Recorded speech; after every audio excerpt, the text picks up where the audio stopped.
This is the last episode. Ow. Oh. I'm coming to mine. I'm coming to mine. Can you hear what? Can't give you a shot. Oh, really? Yep.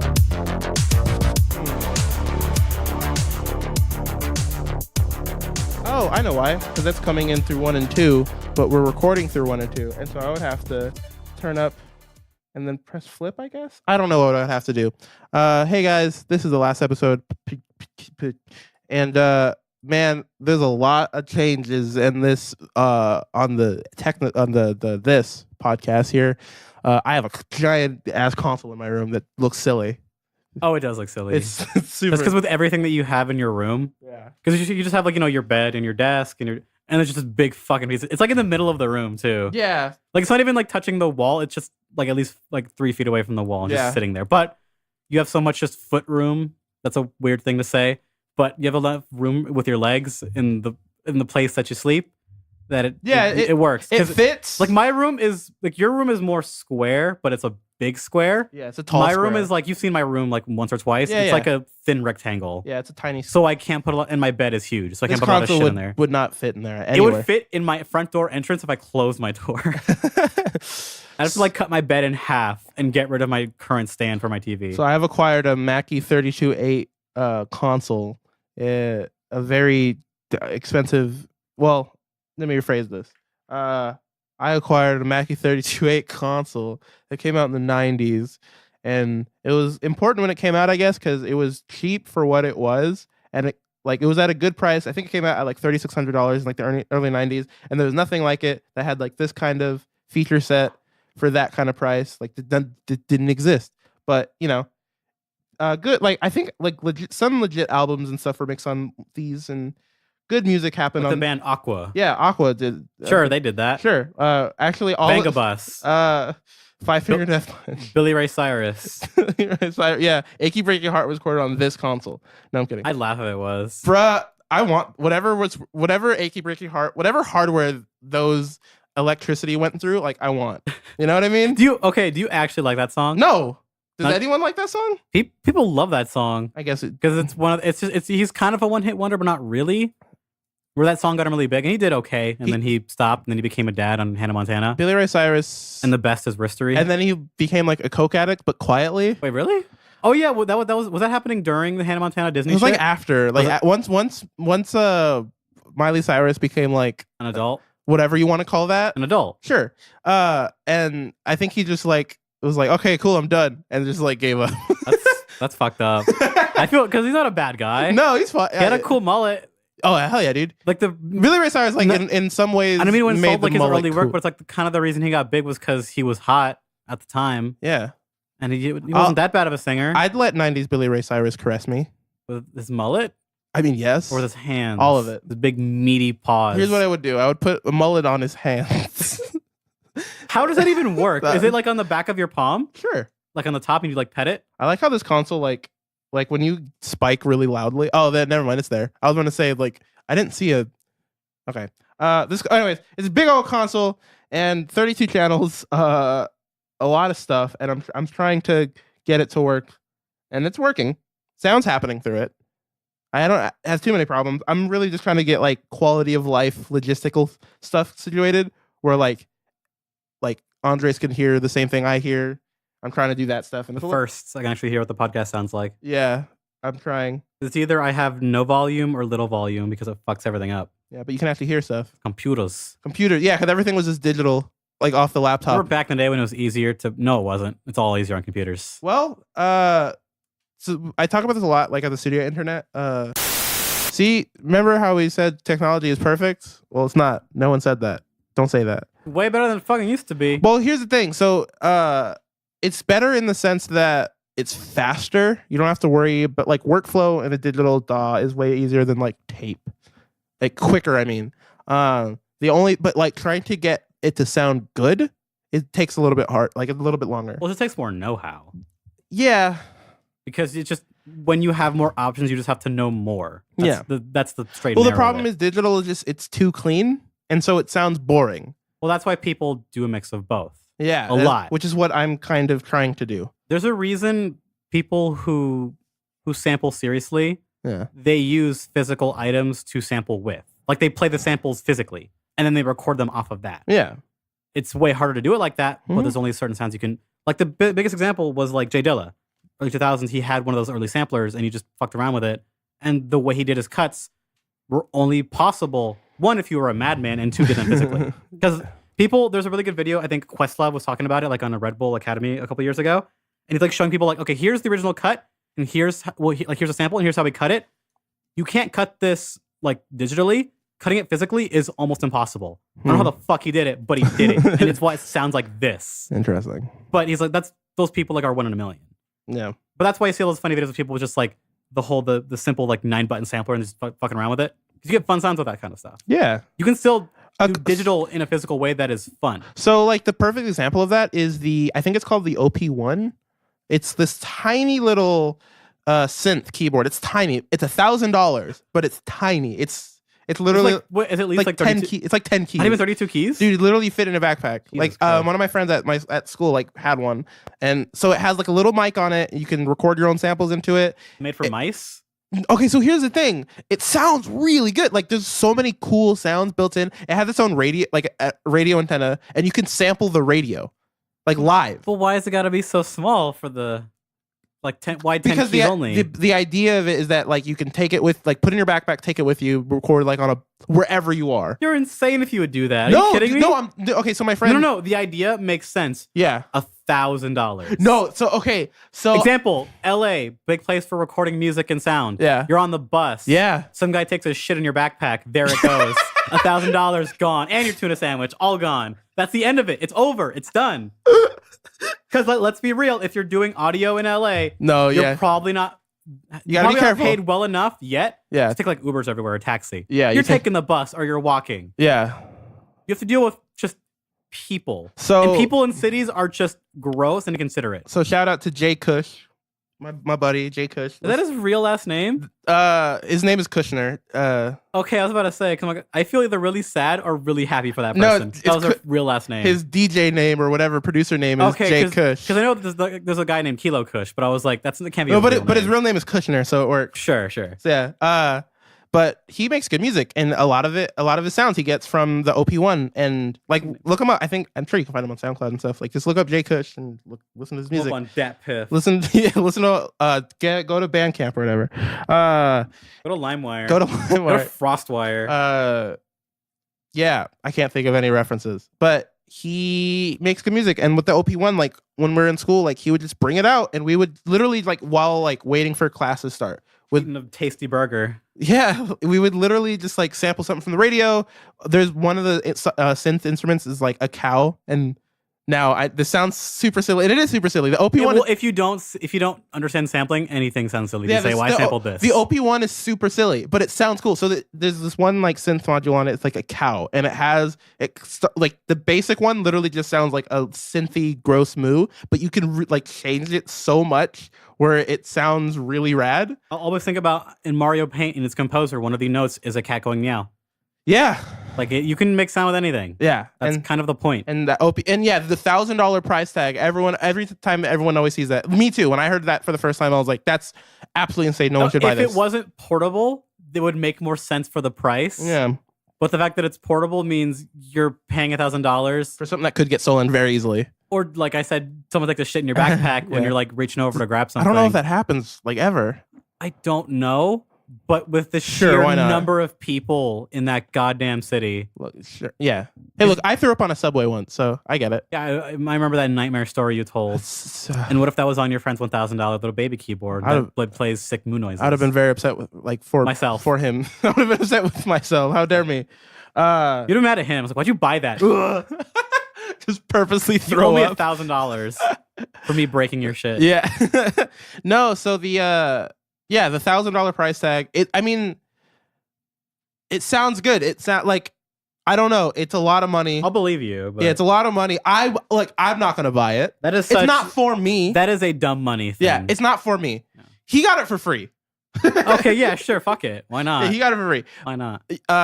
If I had a bunch of money and I was that kind of musician and I like synths and stuff, that would be a cool thing to get. I think. Like I would totally want But at the same time, you can buy stuff like that that's bigger and just cheaper. You would have it would take a while to get all the stuff that the OP1 has built no, in. not the quality, but if you don't want to just mess with stuff for ideas, you can buy stuff way cheaper. I'm eyeing like 3 of them right now. Yeah. Because I just want There's so many synths out there, guys. There's way too many, and a lot of them are shit. Yeah. Because synths cost way too much. You heard of VST plugins? They're mostly free. That's what I'm using. VST plugins. And I don't even use them for music. I just look at them. I play with what they sound like for like an hour, and then I just turn my DAW off. Yeah. Like that was fun. Yeah. I could just leave. That sounds about right. Because I'm dumb and I can't finish a project. Well, speaking of fucking music, I was thinking about this a couple days ago. Okay. Covers and all that shit, right? Uh-huh. I'm generally not a fan of covers. Yeah, but then there are those covers that exist where they blow the original out of the fucking water. And the most famous one I can think of is Johnny Cash's Hurt. Yeah. Where the original is still pretty good. Mm-hmm. But even Trent Reznor was like, no, he owns the song now. Yeah, yeah. And then he died. Yeah. Because he made that video and made that song, and then he died like within the same year. It was the last thing he did was that cover. It is the ultimate power move of all time. Yeah. And it makes that even better in a sad way. People still don't know that that's not an original Johnny Cash song. Because it's so much more popular than the original. Remember, the Nine Inch Nails one is way older. Yeah. It's harder to find, actually. If you type in Hurt just on its own, that word in Google, you won't find the Nine Inch Nails one first. No. You have to like look for it or just look for a while. Yeah. Which is crazy because Nine Inch Nails is not a small band. No, and I like... At the time, they weren't small, and when he covered it, they were pretty big. I like Nine Inch Nails. I like a lot of their older stuff. Yeah. Well, Everyone always says that, but that's how I am. I like Trent Reznor as a musician. He's interesting. Yeah, like I totally respect him as a musician. That's about it. I like his scores. Yeah, well, exactly. He knows how to make music and interesting, unique music, and he's really good at that. Another example of that, like the Sound of Silence cover. Sound of Silence is another one. Not the Disturbed one. I was about to say not the Disturbed one. Every day people say that version is good. I get more angry at the world. Get out of here. Because I'm really upset. Not that people like it, but how many people like it. Yeah, totally. That video has like 50 million views. Yeah. That does not mean it went viral. That means people went back because they like it that much. Yeah, and I've heard it, and it's not. I don't despise Disturbed. That's not what I'm going for. Disturbed, I grew out of it. Out of all the new metal bands, they're definitely not the worst. They're not offensive. They're not the worst. They're no Limp Bizkit. But it's literally missing the entire point of that song. Yeah, totally. Because like the Simon & Garfunkel one, it's not bad, but the other versions that have been covered are just more interesting. Ben's version is the best. Yeah, you can have that opinion. It's pretty good. Yeah, in my opinion, like it. I like it. Yeah, it's not my favorite, but I like it. He has 2 versions. One from the Silent Hill version, and then he has Does he use shamisen an original version? Type, huh? Does he use shamisen or Spanish guitar in the Silent Hill version? No, because you know Spanish guitar if you hear it. I have. When I think Silent Hill and I think of the composers, they use. It's really crazy how in a horror series it's most iconic. The theme of Silent Hill uses Spanish guitar. Yeah, it's very interesting. I love Silent. Another example of like cover songs that like the cover is more popular than the original. Yeah. All of Garage Inc., all of Metallica's covers. Oh, like, yeah. Turn the Page. Yeah. As a big example. Like, what is it? There's like one Metallica song that they covered that is bigger than the original. All of them. Like, but there's one that like people didn't find until way later. I'm trying to remember what it was. Whiskey in the Jar. I mean, Turn the Page is the biggest one. Turn the Page is what I'm thinking of. Oh, Am I Evil is probably. That's what I was thinking about. Because Am I Evil was originally by Diamond Head, but no one knows who they were. At the time, I know Diamond Head is now. Yeah, well, Diamond Head was like 70s thrash metal band before like. And they fucking rule, but I did not know who they were. I love Diamond. Yeah. Well, Metallica. Clash of Diamond Head. Scott Pilgrim was what taught me who they were. Not even a joke. Oh, really? Yeah. I didn't know that. It's also a game. Clash of Diamond Head is a video game. Oh, okay. Cool. I think it was localized that way. That's why it has this weird name. Interesting. But that's how I remember it. So, that all of Garage Inc., pretty much every song on there is more popular than the original. Garage Inc., but I like it too. Some of the covers are better. I have the vinyl for Garage Days, and I'm very excited about it. And I guess it'll kind of transition into 2 topics I was going to go into just for me. I've been playing Metal Gear Solid 5. I don't know how that transitions, but that's fine. Because the theme of the game is Metallica. It's 84, so it could kind of work. Oh, yeah. Ride the Lightning but not the tone of it wouldn't work. Okay. Anyways. The song they use is David Bowie's The Man Who Sold the World. Huh. But not his version. It's the Midge Ure cover, which before the trailers for that game came out, I didn't know existed. Mm-hmm. And I don't think it's better, but it is so different from the original. Like, because The Man Who Sold the World is kind of like this like neat little rock this little rock song. The Midge Ure version is all dark organ synths. It's like a funeral barge. Like it's a whole different sound to it, and it has a whole different meaning to it. Which with the game it makes sense. But I was thinking about this a little while ago. You dabble in the music. I dabble. Much more than I do. I play. And I've been thinking about this. Do stuff every day. Yeah. If I were to make a song that got somewhat big or whatever, or anything, let's say like just book or fucking whatever. You make a thing that people like, and someone else either derived from it or just covered it, and that got way bigger. Yeah. And then they died, and then their version got way bigger. All right, go. Like if someone took a piece of your work and either was inspired by it or did it, but bigger. Yeah. Would you care? Would you like it, or would you hate it? Because plenty of people fucking hate it. So, like the most recent one I can think of is like that's really big is the Witcher series. Yeah, where the guy was like, when he first signed the rights off to the Witcher developers, he was like, "Fucking video games or whatever. Here, just pay me this money now, and you can just make games with it. I guess I don't give a shit. Games are worthless." Oh yeah, and they got way fucking bigger, and now he's a bitter old man. Who's like, "Man, these games are nothing to my books." Real quick, aren't they doing? Because they're doing it's going to be doing a Witcher series. Yeah, that's rumored, but no. I think it's in production. I think it just got confirmed like this week.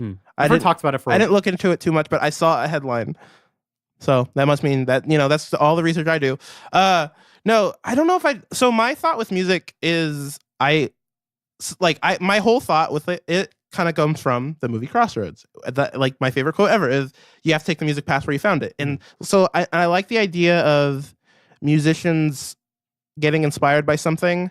And then that thing that they got inspired by lives on forever. Yeah. Like Ben is a perfect example of this. Like Ben's not a huge artist, right? By no means. Like, he has a good following, a good enough following, bigger than most people get to. Most amateur startup musicians. Yeah. Well, I wouldn't even I wouldn't use amateur and Ben in the same sentence, but I know what you mean. Well, he's a weird case. Yeah, he's a very unique case. Yeah. Well, his whole thing is like.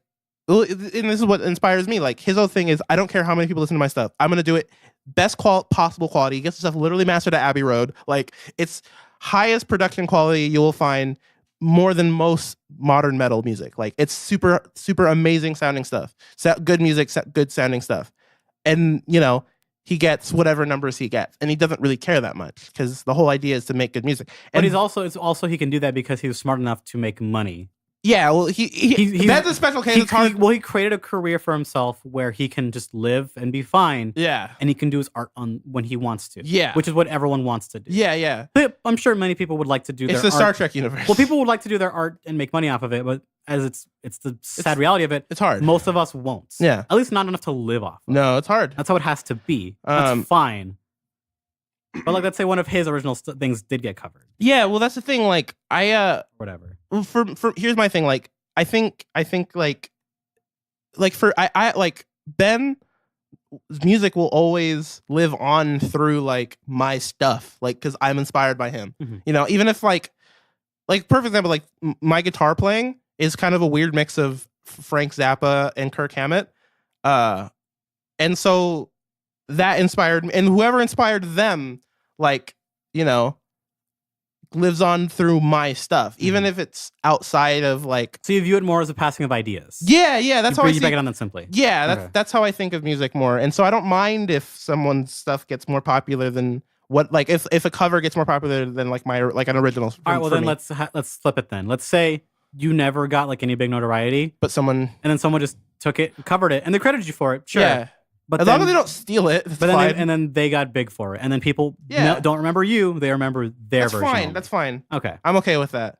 Okay, I'd actually be happy for that because then I know that like my music is inspiring other people. Mm-hmm. Like that's I don't care how literally my goal is like if I can get like one person to be like, your music changed the way I do this tiny thing. I could die happy. Like that's literally how I go about it. And then the worst case scenario of it is when people get mad at your cover because it sucks. Yeah. Objectively. Yeah. And the one that happened really recently was Taylor Swift covered September, Earth, Wind, and Fire. Yeah. Have you heard it? I have not. I know it exists. There is a very good video of like 4 black women just listening to it on their cell phone and making the funniest fucking face. Because she does it like a guitar ballad. What? September, one of the funkiest songs to ever exist on planet Earth? Yeah. It's a great song.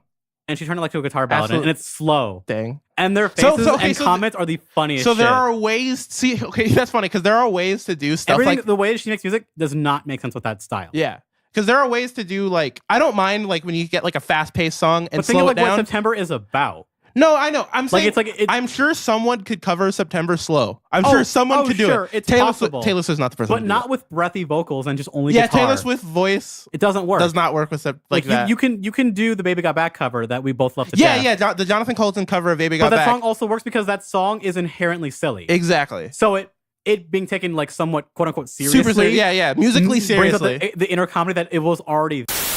All right. Like the music video for that fucking Baby Got Back video, like they're not taking it seriously. Like he's standing on like two giant butts. Like it's hilarious. It's super insane. I want more stuff like that. Yeah. Okay. So we've been looking at some things. You've been watching something that I've been watching and playing. Literally all I've been doing is watching and playing two different things. Yeah, and things that like we're kind of both behind on. One that I should have finished a while ago, and one that I've been meaning to watch for years. Yeah. So you start with what you're doing. Yeah, so I've been meaning for a couple of years now to check out Mr. Robot. Heard of it. And the real reason I was like, I'm going to buckle down and just start watching it was Ralph the Movie Maker made a video on it where it's about like a half hour long. And it's two sections where it's like, okay, first half is like, okay, I love the show to death. Let me tell you what I like about it.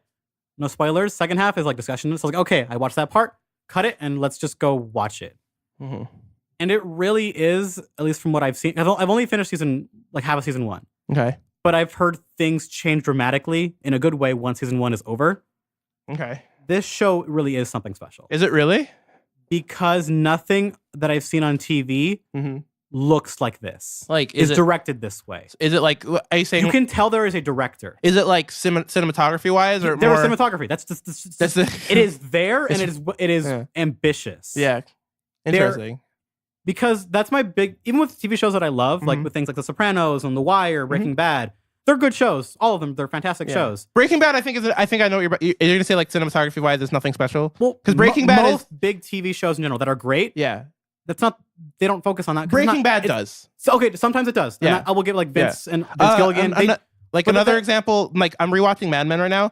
Amazing cinematography, and why the cinematography in Mad Men is so revolutionary in my head is because it takes 60s style cinematography and modernizes it. It's like doing wide shots, room shots, but just simply having a gimbal move the camera slowly. They're like redoing like Godfather shots. Yeah, but it's very simple, but it really does its own. It's nice and clean in a way that's interesting. Yeah, and so it's rare to find, and like you're saying, it's rare to find that. So Mr. Robot kind of has its own style. For example, the biggest TV show of Game of Thrones. I heard of it. It's directed. It's not. I'm not gonna.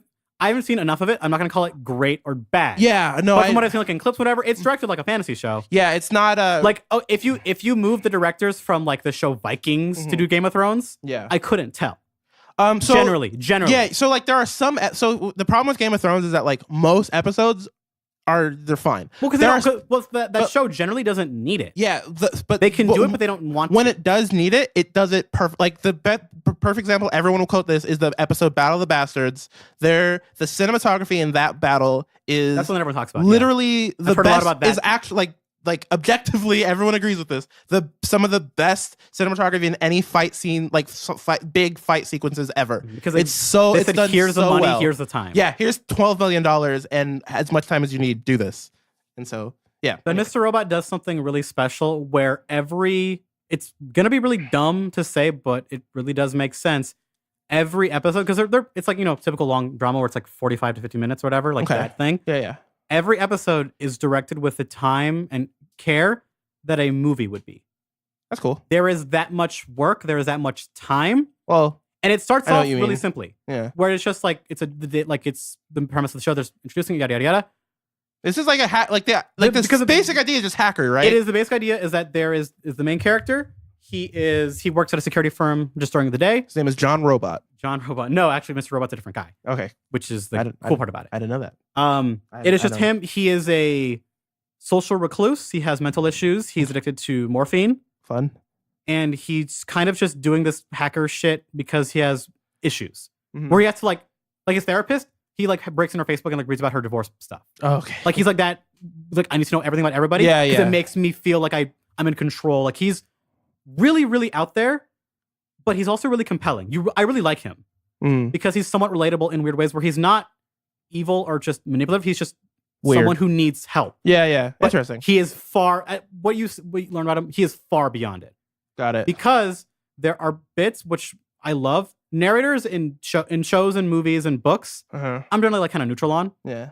Sometimes it's shitty. Mm-hmm. But what I love about it, because he narrates the show. Okay. But he's talking to his imaginary friend. Fun. But his imaginary friend essentially is the audience. Huh, okay. So when he's explaining things, like why he's thinking this way, or he's monologuing or talking about, he's talking to you. Yeah. But he's also talking to his friend. So it doesn't feel like he's just like talking just to shut exposition out of his mouth. It feels like it's actually part of the story. It's part of the show, and it's so natural. It's not like House of Cards. I like the kind of fourth wall break thing. Kind of that but the problem with it got old. Well, the difference between House of Cards sounds like what you're talking about. With the House of Cards thing, it's deliberate and it's literally the director, not the character. It's like it's not an in-world thing, and it's barely when Kevin Spacey talks to you, it's a wink and a nod. It's a pause. It's not like the scene pauses, he talks, and then it goes back. It's a Kevin Smith, I'm stopping the camera and talking to the audience. Yeah. But I don't mind, but but fourth wall shit nowadays is really old hat. Yeah. No one does it. It's hard to do it well. And even games that do it, they kind of do it too much. Stanley Parable is the perfect example of it. Well, that's like one of the ones that did it really well. Yeah. But the whole premise is about that. Yeah. But there are some games where they do it's like you're doing it because it's trendy. Fuck off. Like you're not doing it cool. Yeah. Some games, some of the biggest games that came out recently, do it really, really well. By the way, if you've never played Stanley Parable, you can watch it on YouTube. It's really short, or you can buy it when it's like dirt cheap. Yeah, it goes on sale for like $1 all the time. It's worth your 3 hours. It's literally like 3-4 hours. Well, you can beat it once in like an hour. Yeah, to find all the fun stuff, it's like about 3 hours. Yeah, about 3-4 hours. It's great. It's a game about the whole game is a commentary on decision making and narrators. Yeah, in video games. Yeah, really neat. Anyway, and Mr. Robot does interesting things where I love its setting, where it's modern day. It is now, but it is because it came out in 2015, so it starts there. Okay. But it takes place in a slightly alternate reality where the economy fucked up, but one insert tech company here, E Corp, well they call them Evil Corp, fixes it and owns everything now. So a Google or an Apple or an Amazon has everything now. Yeah. So everything in the modern day to day is still the same, but it's all one company now. All right. So that's cool. And that idea is neat. That's a premise, like an idea that I've thought about so long, forever. Like the fight between like Google, Apple, and Disney type of thing, like Amazon. But it is just one company. One of them wins. Yeah. I've always said like and that idea is great, and that like legit. Like I want to interrupt you, but it's like this idea they're doing it is interesting. There's so many cool ways you could take it. Yeah. So many cool ways you could take it. Yeah. Because like dystopian, like one company rules everything is like a cyberpunk like mainstay. Yeah. But in modern day now, it's usually like really hammy. Well, also doing it at like early stages of it is that's what it's usually in like shitty movies or like shitty modern sci-fi where they do, or like just like bad setting where it's like, oh, why is this whole company ruling everything? Because companies are bad. Yeah. They have nothing extra to criticize. And this show is like really biting because it's really fun. They use real life clips of real shit that's happening, and in their show for story. Like Obama shows up, like on TV. I've seen and that shit really, really draws you into like, oh, this is like happening like down the street. God, I might start watching it like right after the podcast. From what I can see, season 1 and 2 are on Amazon Prime. I think the others are like on because it's on USA. Yeah, okay. I think it's only 3-4 seasons. Yeah. But I think what you'd also one more like reason why you should watch it. It's about tech shit. They're using the terms right. Cool. That's hard. From what? Because I have a very like cursory knowledge of just like of hacking culture and programming. I have like a very basic knowledge of it. Yeah. I know what a kernel is and like opening terminals. I know like the basic shit. Yeah. At least from what I can. Do they ever say the phrase "I'm hacking into the mainframe"? No. Good. Okay. There is a scene in episode 4 where they're making fun of like war games and hackers. Like, oh hell yeah, dude. Fuck this. We're not going through like mainframes. Like literally like there's an old guy's like, I've been doing this shit for 20 years. Never will the media will ever actually depict what hacking is really like. Yeah. And they make hacking, even though they're hacking like the quote unquote like real way, they direct hacking exciting. Cool. Which is a fucking miracle. Because real hacking is so boring. You're sitting in 3 terminals with like two monitors. I've seen it done. It's so boring. You're typing things and then waiting for something to happen. You type a command, wait for it to run, and then type a command, wait for it to run. Checking and guessing. Yeah. And it does take timing for like weird scenarios, like with worms or whatever. But it's not that exciting. It's no Tron. No. If it was Tron, that'd be dope. But it's not Tron. Yeah, there's no light bikes. Yeah. Oh man, fucking light bikes are so rad. All right, so you were watching that, which one thing that you've been behind on, but you're finally getting into. And it's really great. So I'm starting to watch something also that Sons of Anarchy. No, even better. Real Housewives of Orange County. I'm watching Casey Neistat. Yeah, that's not behind. That's just a YouTuber. So Casey Neistat. Are you actually going back on a YouTuber? No, I'm not going back. Just starting. So here's what happened. Jack Conte, the CEO of Patreon, who I love very much, and there's a lot of ups and downs with Patreon. I have a love-hate relationship with that company at the moment, but I still love Jack Conte. Still pretty new. There's still a lot of things to change. I respect Jack Conte, and I believe I truly believe he's trying to do something right, and if he realizes he messed up, he will change it. I know that. Well, that happened last year. It happened, and so I know like there's something like this, like they're threatening to kick off Owen Benjamin after for reasons Jack Conte specifically said would not happen, and so that's frustrating me. But hopefully I have my hopes that it'll get resolved. Anyways, so Jack Conte made a video a couple weeks ago to Casey Neistat. He uploaded it to his own channel, and it was directed or filmed in a creative and cool way because YouTubers are fun sometimes. And it was pretty much, hey, it's Casey Neistat. I see that you're making this new company 368, and I have an idea, and I want to meet with you. I already bought a plane ticket, and he shows the plane ticket. It's like, I hope you want to meet with me too because I already bought this ticket. Let's talk about this. And then Casey Neistat made a video saying, hey, yeah, come down. And then they showed up. In a Casey Neistat video, Casey Neistat and Jack Conte talk about their business program together, and then that's what and it got super viral. Like Jack Conte, because Jack Conte's YouTube channel, like I think it was Jack Conte Extras. It was his like side channel, had like 20,000 subscribers with like nothing really, and made this video, got like 2 million views really quickly, and instantly got like 70,000 subscribers. And so it was I saw that and I was like, this is amazing. Okay, cool. I want to see what is Casey Neistat doing with this whole 368 thing. And so I went back and started watching. A month ago or so, he bought out the floor underneath, like the entire building that he was living in pretty much. And he has this new company, 368. And he's partnered up with his friend from South Africa, Dan, and they're just kind of back doing vlogging again. Because for a while, Casey and I stopped doing vlogging. And he's back doing daily vlogs and going on his journey about 368. And it's just really interesting for some, like, I don't know. It's a fun thing to watch. Do you remember the company he had before that crashed and burned? No, I don't. He had another company. And it fucking fell apart. Yeah, I saw something about that. 'Cause he talked about that. Like, I know nothing about Casey. He was trying to start a news organization. Yeah, okay. And then that fell apart. Which is, oh, God, I almost forgot to talk about the Philip DeFranco thing. Yeah, which is what Philip DeFranco is doing. We're going to talk about that. Okay, because, God, that's a big deal. Actually, screw it. The Casey Neistat thing. Everyone knows the Casey Neistat did. I'm watching him now. Okay. And I'm having a good time. Phil DeFranco. All right. YouTube is screwing over everyone right now. And Phil DeFranco's having enough of it. He's had enough. And so he's... For a week. Yeah. He said it was like for a week. Yeah. So that they can just do their business shit that he's always been working on. Well, here's his... vacation. His plan... Because he went to Japan. Well, his plan is to do... Pretty much, it sounds like. Well, his plan for like about two years, he always talked about, I want to have my own news organization. Yeah. He's always talked about it. He's always talked about it, but it sounds and like. it went into motion because they did a vlog on Phil DeFranco's channel where he went to go meet with Casey and talk about that shit. Yeah. About making like news organizations and just like crypto and like just they talked about it. Mm-hmm. He's been working on this for a long time. Yeah, and they've been building with like their own stuff. They've been like doing test videos and which you could like if they're Patreons that they show and all kinds of stuff. They've been working on this for a long time. But it seems like Phil DeFranco's planning on kind of making his own YouTube type thing. I don't like. It doesn't sound like it's going to be YouTube too. It's not like for his content, like a website. Like a website. Yeah, just a website. A website for news stuff. Which this is, and this isn't him. He's not saying he's leaving YouTube, but this is him moving away from it as his primary. Slowly, but yeah.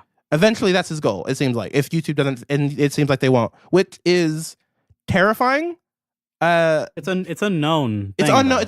We're totally like the death of the sun. It is a known thing. Yeah, it's a known thing, but it's a super. It's just when and how.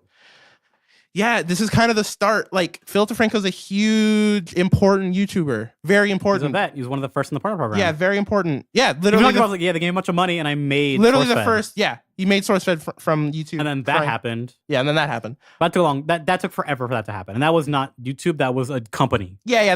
I do not blame YouTube for ending SourceFed, at all.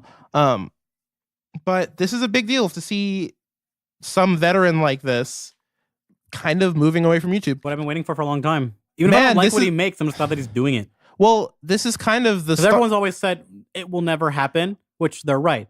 There is no way in hell you're never making another video site that will rival YouTube. It's impossible. It is actually impossible. Facebook is kind of it, but that people didn't care enough. So his idea of I'm making my own website to host my own videos is what everyone was used to do back in the day for copyright shit. Yeah. So it only makes sense to do it. So and because he has such a big base that will fund it, because he has lots of patrons. Here's the thing, though. He can't. He's one of the people who can afford to do it. Here's the thing. I disagree with you on a little bit of this, saying that like there will never be anything like YouTube. Oh, I think you're wrong. That is impossible. I don't know. Never. I don't believe you. Google owns YouTube. I know. The resources alone. I know it's a number that Google has. And look, I know YouTube is literally the number one site in the world. The number one is YouTube. Number two is Google. YouTube is above Google in the world. Sure, Dailymotion exists. Vimeo exists. Other small not even close. Exist. Not even close. Yeah, I know. Because they can't because they don't want to be. Yeah. Which is what I mean. There's no point in making There's no point in trying to make a website like YouTube. There's no point. I don't see anyone right now making a YouTube too, right? But here's what I do. Amazon should make it. They have the money. Here's what I do see. They're using all their money to make Lord of the Rings. Literally all their money is going to Lord of the Rings. I know, but it's like when that makes the money, if it does. Yeah, I can get Jeff Bezos to make like YouTube too. Yeah, sure. Can it be called YouTube too? It's Jeff Bezos .tube. Can it be called YouTube? .xxx. Can it be called YouTube? Can it be Amazon.xxx? No, that's our YouTube. It'll be the number 2 and then BE.com. Which somebody already owns that domain. Like they bought it as a gag and they just own it. I'm gonna go to it right now. YouTube. Hope it's pornography. Let's find out. It is my internet sucks. Oh no, it's security check. Oh, you're gonna get a virus. Yeah, I'm out of here. Yeah, it was like nightmares. It was like playing. I'm like, this is gonna be bad. Yeah, I started doing a bunch of stuff. Was it a .ru? That'd be funny. I don't know. It just started. It just crashed. It kept rolling through a bunch of different. We're checking your security. Like, what does that mean? Yeah, I was like, bye. Anyways, okay. So look, what I see is I do see a decline of YouTube. I do like in the sense not in YouTube is dead? Question mark. Not in the sense of like YouTube is killing my channel. Shut up. I hate that shit. I'm so tired of bitching for YouTubers. It's so annoying. Listen, not in the sense of like raw numbers, the worldwide site that is like monolith that is YouTube. Yeah. But I'm saying the site, like a site where creators go to make content. I don't think YouTube will host that forever. Pornhub does. I'm not even joking. God damn it. Pornhub does that. What do you mean? Remember those gun people kicked off by YouTube? Yeah. They're on Pornhub. No. Ralph Rubymaker's review of the Nut Shack, like won't be allowed to be on YouTube. Put it on Pornhub. They started a program a couple weeks ago where they're getting like different artists, like rappers, painters, to direct porn videos, and they're on Pornhub. Okay. Not even a joke. I know. Pornhub has talked about wanting to be that website. I know. You're right. Because they have. I know you're right. Money. You're right. They have those servers. You're right. And dude, they could do it because the main problem with YouTube is the lack of transparency, the sheer weight of it all. It's too big. And what they have to restrict to let ads run on there. So I think porn ads don't give a fuck. So that's the thing. I think if we can get another website that solely focuses on creators creating content, which it sounds like what Jack Conte and Casey Neistat are trying to do. It sounds like kind of what Philip Frank is trying to do with news related. It's like there are people, huge names right now who are trying to do something like that. And this is kind of the start. It's all very cloudy and, not cemented in anything like reality. It's more thought right now. No, but it's like some of the gears are turning, but exactly. I don't think they've even like made a full rotation. I think that I hope they do. I'll say that. I hope they do because no. And I'm not arguing against that. Yeah, at all. Yeah. But I don't think we'll see anything that's substantial for like maybe 3 years. Yeah, no. This is totally like years out. But I see now. I see like the start of the idea of content creators hosting somewhere else starting now. I see those gears starting now. It's weird how it's taken so long for this to happen for YouTube. Yeah. But streaming websites, streaming already had streaming. No, but like alternate websites for not Twitch exist and they're used. Yeah. Yeah, no, totally. One of my favorite streamers of all time, Etika. Mm-hmm.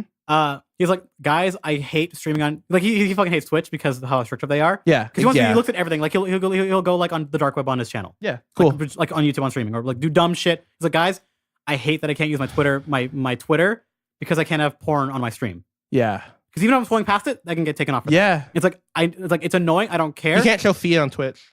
You can't show. Yeah, well, there's banned games on Twitch. Yeah, that you cannot play on Twitch. Yeah, some of them I get. Some of them are like, come on. Yeah. Like porn games on Twitch. Sure. I gotcha. Yeah. I understand. I get it. But there's like other weird, it's too much. Like if it's illegal in like two, like if it's illegal, if the game's illegal in like 2 countries, it can't play on Twitch. It's well, weird. Like, but then they're like, one was like, it's banned. Why? I don't know. And they took it off. Yeah, like, that happens a lot too. Yeah. They don't think of because there's too many games. And their platforms even showed it off in a stream. Was like, yeah, here's a platform where he was laughing about it. Like they show nudity, and he was laughing because he didn't show it on stream. But it's like there's just a dude just like watching. Like he's playing like fucking Black Ops or whatever, and it's just like she has in a very tiny, like he has like the picture of the stream, like in the corner him, and then the other corner is just porn being played. That's great. There's no reason for it. It's just there. It's like, all right, it's dumb, but do you, I guess. Yeah. Like what's something like that for streaming exists. Okay, and that's cool, but I'm wondering why YouTube is taking so long for like, okay, this website is for this. Yeah. Why have those taken so long? I think to simplify because, the people who make these like Twitch or like alternatives. They're not big, huge people. No. They're just doing it because they want more options. Like, like for art, you can stream art on... you can stream art on Twitch. But Picardo is better for it because you can show nudity. Oh, yeah, true. Because a lot of big people make art, do pornography or nude pictures, or like at least show a lot of skin. Yeah. And on Twitch, that's can sometimes be bannable. So Picardo exists. Yeah. Or other there's tons of like drawing streaming. Okay, yeah. Okay, so why YouTube taking so long? Yeah, so the streaming is harder to do than uploading video. It's more, I would assume. I have no idea. Right now, I think it's because, I mean, the reason it's to follow like the strings and where that started and why. I think it's started from like the YouTubers who got tired of YouTube restrictions, moving to Twitch. Well, moving to Twitch, and then getting tired of Twitch, moving on. Right? There's only so much types of creators that can do that. Like Philip DeFranco, like that show, like with his content, it could go anywhere. It can't. It's harder to do like the Philip DeFranco. You can't move the Philip DeFranco show to Twitch. You know what I mean? Like that show just doesn't work live. There are things you could stream for sure. And there's a lot of types of content like that. And so I think we're at the point now where like, if you were going to move off of YouTube to stream, you would have done it by now. I think, right? Do you agree with this? No, because people do it when it's like, oh, I'm running out of money. Twitch to beg. I see it a lot where it's like, okay, guys, my money's going low. I'm going to Twitch now. Still? Yes. People are still moving. Okay. People go, I can't. Think about how many people that were big in gaming. Yeah. Their channels are dead. So they go, all right, the few people that I have left, I'm going to Twitch. No, I know, but that still happens. Okay. I wasn't sure if we were like done with moving yet. Okay. It's not the exodus that was happening like the last 2 years. Yeah. But even then, the people who move to Twitch, we're on the down. When people say they move to Twitch, most of them don't leave YouTube. They're still on YouTube. Yeah. Like the biggest example, one of the biggest YouTubers on YouTube that blew up was H3H3. Yes. They left to do podcasts on Twitch mainly because they were depressed and they didn't want to do videos anymore and the lawsuit shit. Yeah, that lawsuit thing like was annoying. But also it was like, well, we like doing this more. It brings in the same amount of revenue, if not more, than what we were doing beforehand, and we don't have to rush out to make videos anymore. Yeah, those are what people are kind of like. That's the dream. But people don't just stream and only stream. Yeah, you're right. Like that's like, I don't see that happen very often. And H3 started to make more videos again, so yeah, because that's what they were in a funk. But also, it's like, well, we wanted to podcast anyways. It just happened to work out for them. Yeah. If they were going to stream anywhere, they would have done it on Twitch because it's big. I feel like we're kind of right now rotating in the same thing, right? Like I feel like we're not making a point with the streaming thing. Yeah, streaming is big. Well, streaming is going to be the thing that kills all of this. I don't think so. I think my point is, I think there are certain types of content creators. What kills video uploading being the number one. Maybe that is going to happen. That for sure might happen. Instagram Live, Snapchats, Periscope, and Twitch. And here's the thing. And Facebook Live. Those 5 alone, you've seen how many views those get. Yeah, so it's insane. And those people don't need to be like gamers. And none of like a big guy on YouTube, Ice Poseidon. Yes, massive. What does he do? Nothing. He just bullshit and vlogs. Yeah. He just live. Massive numbers. Huge. Like 11,000 viewers on YouTube alone. By the way, Ice Poseidon is on PKA twice. Like one of the best guests on PKA. I don't like Ice Poseidon. Oh no, but you know the vibe of PKA. I've seen what he's done, and I'm like, man, you're so fucking boring. But you know the vibe of PKA. Sure. You like I don't like their vibe. That's why I'm done with them. A little bit shock, but not like. Yeah, I don't like shock. But not for the sake. That's why I like Opie and Anthony. But not they were shock. Yeah, but not for the sake. But not like Opie and Anthony. It's not for the. Kyle is that way. Kyle, I'll say Kyle likes that stuff. I wouldn't call him that though. Woody just controls it. Yeah, it's like PKA is like a more tame. That. Anyways, Ice Poseidon, perfect guess for that. Oh yeah, because like, hey, we're all rich. Let's just jerk off how rich we are and talk about our lives, which to me is boring. I think it's fun. But I'm in the minority because that gets a lot of views. Yeah. I get it. Yeah, it's fine. I don't care about rich people's day to day unless they're an artist who's like, I'm just making music today. Just check out what I'm doing. That's all I care about. Anyways, the point I'm trying to make is this feels like like I said, the whole point of this. It feels like the beginnings of the end. Yes. No, it feels like the beginning Thank God, take us now. of content. Like when you think of content creators, YouTube might not be the first site you think of at this. Like we're moving towards that future. I think the Lord. Yes, because man, and this sucks because I love YouTube. I love Google. It's frustrating, but they have really just stabbed this baby too many times. If you're worth looking at, you'll find a place to succeed somewhere. Yeah. So I mean, Owen Benjamin's a perfect example of this. Owen Benjamin has been banned off of Twitter. He got his live stream revoked on YouTube, and now he's getting threatened to take off Patreon. And he's still getting numbers on his own website, and streaming on Vimeo. He's still getting good numbers. And people like you, they'll support you. Exactly, and like I'm supporting him because I like it. Excuse me, if people truly appreciate what you do. Yeah, exactly. And like Owen Benjamin's a perfect example because I've been saying that's another thing for you. It's like why I like Patreon so much is people don't follow content anymore; they follow creators.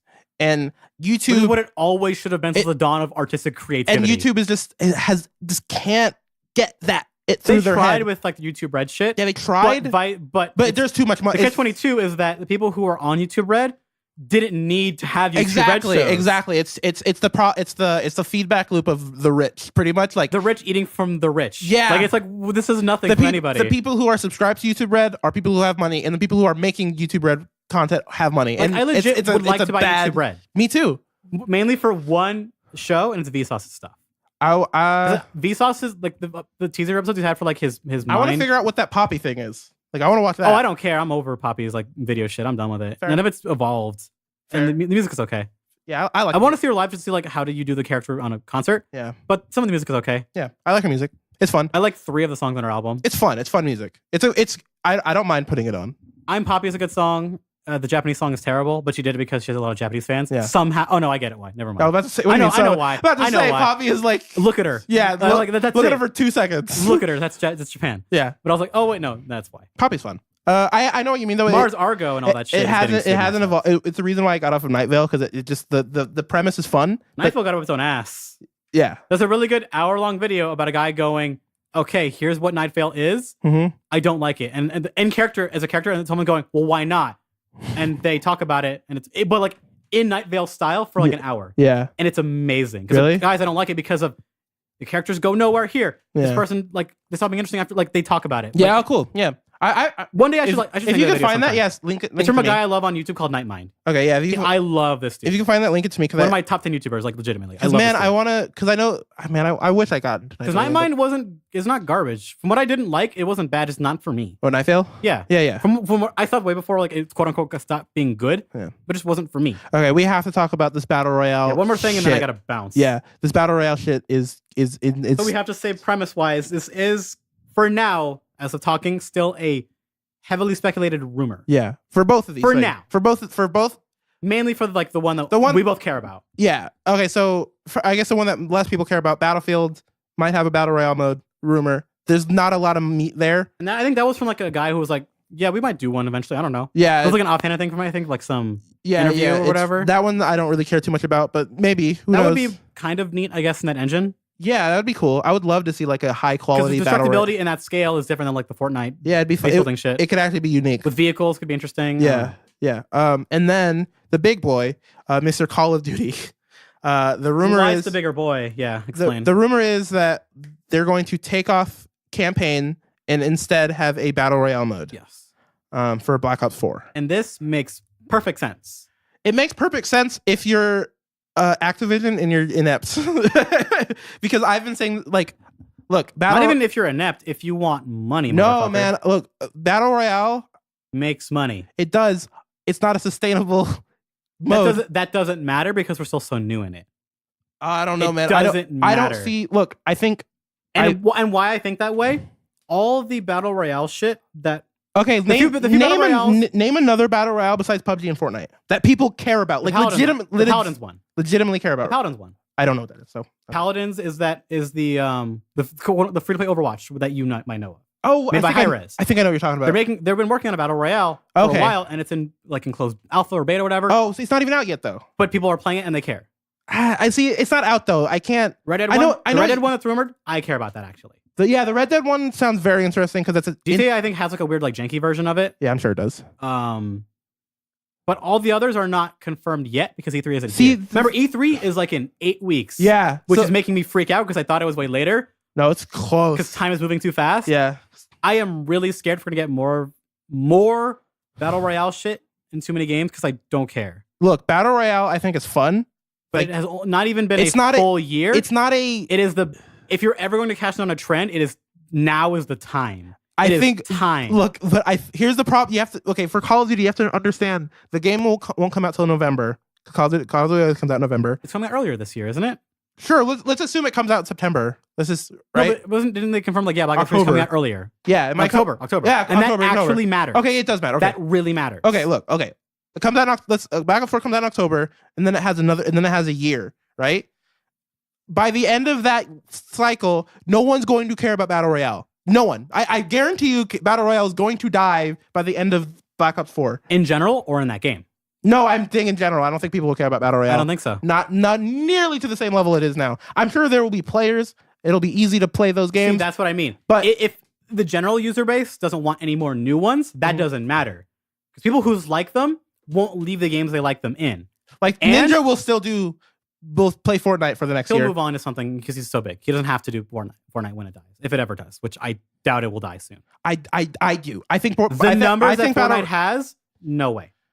The sheer numbers that one guy alone gets on his streams, no way it's dying. Oh man, because they're coming half for him, sure, but half of it is them seeing a guy who's really good at a game. This is the game only. I know what you mean. Like it's not.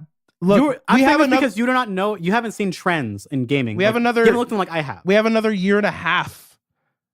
Is what I'm saying. Like in a year and a half, do you think Battle Royale is still going to be important? New ones. Do you mean new ones succeeding, or them still making tons of fucking money? The latter. No. In a year and a half, totally. Are you kidding me? Yeah, they're gonna make a ton of fucking money. What? Yes. That's so insane to me. Because that's not how the gaming industry works. They find one thing that makes money and they use it forever. Look at the open world genre. Look at the Call of Duty syndrome. Okay. Look at the single player narrative shit. Okay. I'll say this. When trends stick and they make money, they don't stop doing them. Okay. Look at Ubisoft's lineup of games, how they make them. I think they all make money, so they kept making that same way. Fair enough. I think I know what you're saying. Gaming trends are not that complicated. I think I know what you're saying. They're very simple because consumers are very dumb and like patterns. I'll say this. I like them too. Okay, I'll say this. Everyone, stop. I think time. Yes. No, I think. I don't want Gorsh. I don't want more Battle Royale stuff. No, neither do I. That doesn't matter what you want. I know. That 12-year-old is getting in trouble in middle school playing Fortnite on his phone cares. Yeah. You know about that, right? No. It's a legitimate problem. Teachers are complaining about their kids playing Fortnite in school. Fuck. Of course. Battle Royale is this fucking big, Lewis. You don't understand. I saw a kid playing Battle Royale in a fucking restaurant on his fucking iPhone. I mean, that would be me if Fortnite was on. But think about that. That's like Minecraft big. Yeah. It's not. Listen to what you're saying. Fortnite's not Minecraft big.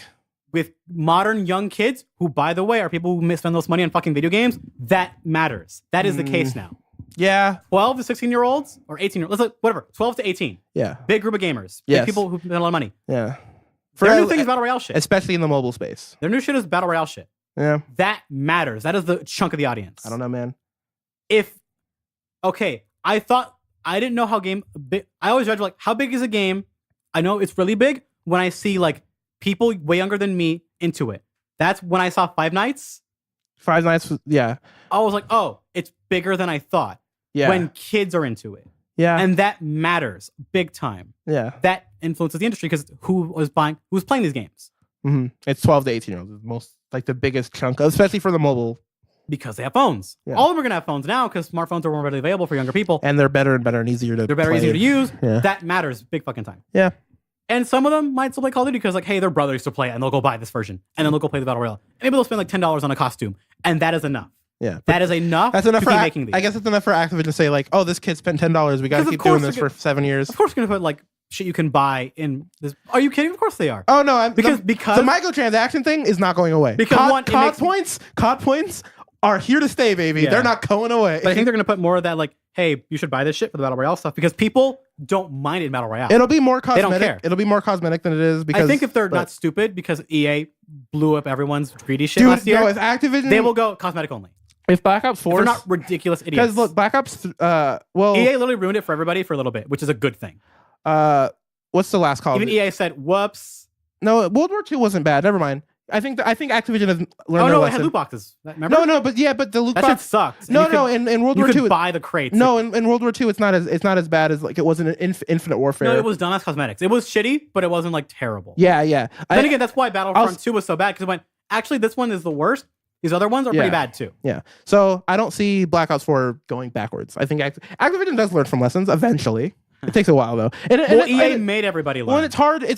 Even though Animal Crossing is loot box. Yes, I mean you understand this, but like you humans listening, you have to understand it's harder for This isn't me like defending. I swear I'm not from baby Activision. I swear I'm not standing up for Activision here. But it is hard when you have 3 developers making your game. Every single year you have a new one, and they're different developers, and you have to focus on every single team. You know, like. It's hard to keep shit from this. It was the problem why Infinite Warfare died so hard. Is because when that game was being made, people weren't tired of the futuristic stuff yet. When the idea first came out, but by the time that 3 years was up, when the game was out, everyone was like, "I'm done with this futuristic stuff." That's the problem with games in general, but especially with Call of Duty. Because they can't stop because they're so expensive to make. And so here's why I'm afraid of the battle royale thing. Is because. Look, that we had that problem with Infinite Warfare. In 3 years, we might have another battle royale game. Yeah, like I don't want this battle royale trend to continue like this. But we're only gonna cross maybe a little more than a year when this game comes out. It's not too soon. Maybe not too soon. I don't know because this idea is so simple to grab. Yeah, it really is, and it's so simple for people to like that it's not like because I thought hero shooters were gonna be bigger. They're not. Yeah, I remember you talked about Overwatch and Paladins. You talked about that for a while now. Because nobody could make it good or interesting. Yeah. And nobody wanted to leave Overwatch. Yeah. The reason Battle Royale took off so big is that PUBG was fucking busted and not finished. Yeah. But everyone liked the idea so much, they were like, okay, I'll put up with it. Yeah. And that's why it all worked. And then Fortnite happened. Fortnite happened, way more polished. PUBG still has a big player base. Yes, PUBG's still huge. But it was the fact that like this market there is so much more with this idea. Yeah. And that was enough. It's unique. See, that's the only reason I want Battle Royale to live longer so that I actually get Battle Royale. Do you not understand? The movie Battle Royale that started all this with the manga. I just want that to exist, and that's all I give a shit about. Okay, get out of here. That's all I want. Because fuck all this other stuff. I just wanted that. I've wanted that forever. Okay, and I won't get it. Yeah, no, because it doesn't have shoot gun. No, I want betraying because Hunger Games took the best part about fucking was like betrayals and alliances. I want that shit. Yeah, we're never getting that. That sucks. See, we getting guns and stupid rings that shrink. Here's a crazy idea.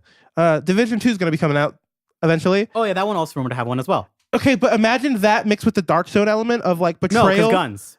But because guns. Oh, you don't want the guns thing. Because Never there's mind. Gonna be too many. Okay, fair enough. Guns can be in these things, but there's gonna be too many because we got to put guns in the video game. Well, but look at Mirror's Edge for fuck's sake. They shoehorn guns in that game. We're supposed to be all like close quarters combat. They let you use guns. Okay, well, it's like why? It's not needed because people like to have their guns generally, so you have to give it to them. You have to. That's that simple. They even heard that because people aren't comfortable without having a gun. I blame the NRA. Sure. Podcast is over. Bye.